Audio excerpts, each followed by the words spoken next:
Hello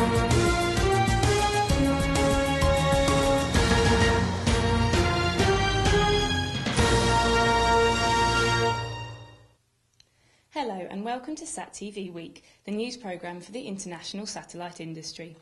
In this week's programme, Tricia looks at the latest Ariane mission from the spaceport, Gabby has the news headlines, and Georgina looks at NSR's Global Satellite Manufacturing and Launch Markets Report. But first, satellite specialist NewTek's IP traffic enhancement and shaping technology, cross-layer optimization, has been implemented in the flagship Eurohawk unmanned aerial system, which detects and collects information. The NewTek technology is required in order to secure the downlink via satellite.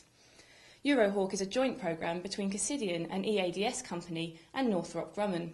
It is a UAS which signals a new era for Germany's federal armed forces, the debut of the largest unmanned aerial system in German airspace. The Eurohawk can stay airborne for more than 30 hours and fly more than 20,000 kilometres before needing to refuel. Technicians have equipped the Eurohawk with German sensors and intelligence technology. From an altitude of 20,000 metres, which is above the altitude at which civil aircraft fly, the Eurohawk's signals intelligence system detects and collects information from electronic intelligence radar emitters and communications emitters. It then transmits this information to the ground stations in real time for analysis and dissemination. In order to secure the downlink of the recorded data, satellite communication leader NewTek provided its IP traffic enhancement and shaping solution, cross-layer optimization. The NewTek cross-layer optimization solution seamlessly enhances the TCP communication and at the same time includes comprehensive shaping and compression techniques. All technologies interact in order to optimize the communication link. The system can be tailored to provide the maximum availability and bandwidth efficiency to any application running for the Eurohawk interaction and data transmission. SatLink Communications is enhancing its service and product offering with the opening of a new HD Playout Centre in the heart of the broadcast district in Tel Aviv. The Playout Centre strengthens SatLink's provision of global satellite transmission services by offering content management, digital archival, content localization, disaster recovery and OTT services to their existing and acquired customer base. The Playout Centre has been purchased from MTVS Studios, one of Israel's leading television production facilities providers. It delivers playout and content management services to Israeli and international customers, such as Disney, MTV MIR, ESPN and others.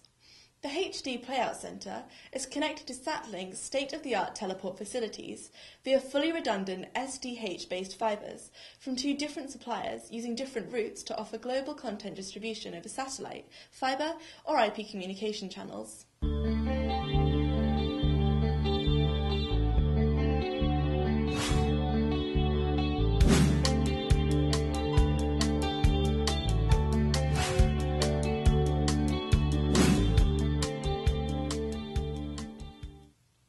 A mere 200 metres away from the Kremlin, Thuraya Telecommunications Company announced the launch of its mobile satellite services in Russia in partnership with GTNT.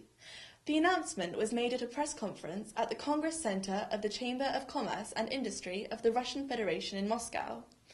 Through its partnership with GTNT, Thuraya will provide uninterrupted satellite communication services to federal, departmental and corporate users in energy, petrochemical, construction, logistics, forestry, relief and media sectors. GTNT is Thuraya's sole service partner in Russia, authorized to distribute company products, solutions and services across the country.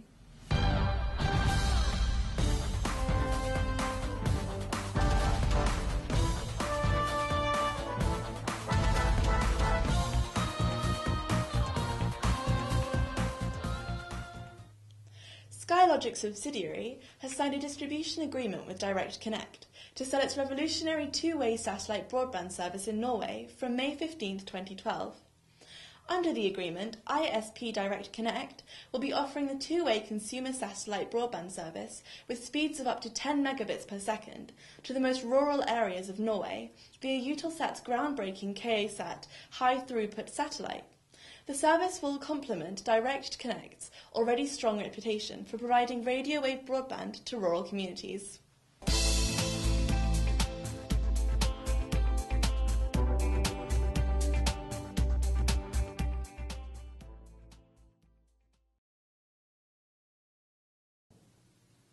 Lifting off from the spaceport in French Guiana, Arianespace's heavy lift workhorse delivered the JC-Sat-13 and Venus-Sat-2 relay platforms into geostationary transfer orbits on the 48th consecutive success for Ariane 5.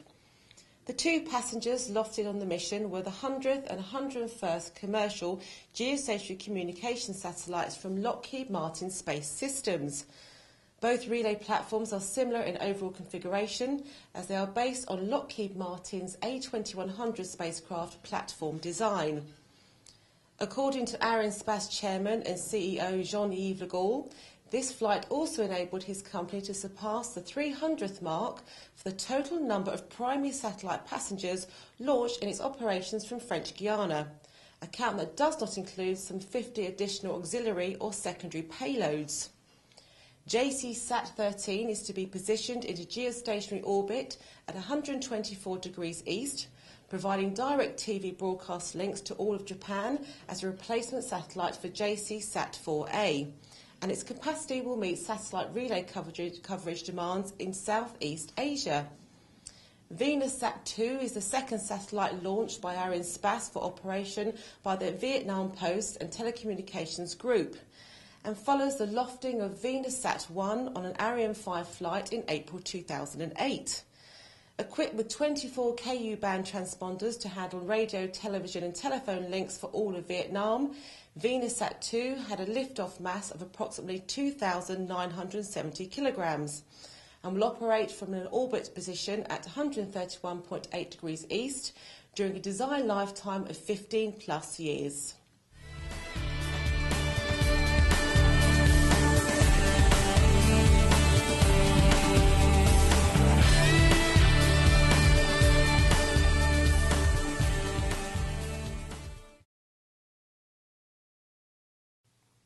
And finally, NSR's Global Satellite Manufacturing and Launch Markets Second Edition finds the satellite manufacturing and launch markets facing both softening demand and increasing competition until 2016.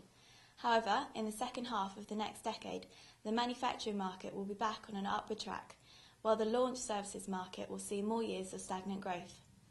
Driven by intense competition and soft demand in the GEO launch services segment, the greater launch services market is expected to exhibit a low cost per kilogram to orbit, amplifying the downward demand trend.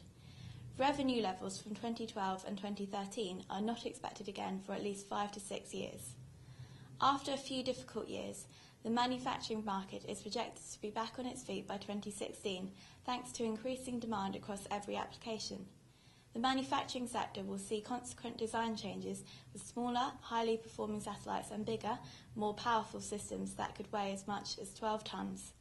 For further information on this report, please visit www.nsr.com. That's all for this week. Thanks for watching.